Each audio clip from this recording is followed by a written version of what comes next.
के यहाँ पे एक एल्बो लगाया, 245 डिग्री लगाया। कभी भी अगर पेन ऊपर की लाइन आ रही हो तो कभी भी यहाँ पे वो टी नहीं लगाना। टी लगाने से यहाँ पे अटक जाएगा। अभी नहीं तो बाद में फिर भी अटकना पड़ेगा, फिर क्लाइंट को फिर दिक्कत आएगी। यहाँ पे वाइट ही देने से ये लाइन पेन का है, यहाँ इंडियन सादा सीड लगेगा, यहाँ पे ये जाएगा, ये ऊपर से आ रहा है।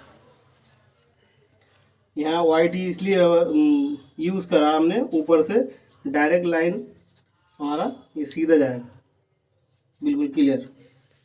इसमें अंदर तेनेल खाने से मुश्किल हो जाती है नहीं? बिल्कुल, ज़्यादा एल दोगे तो लाइन चौक होने का लाइन डर रहता है फिर।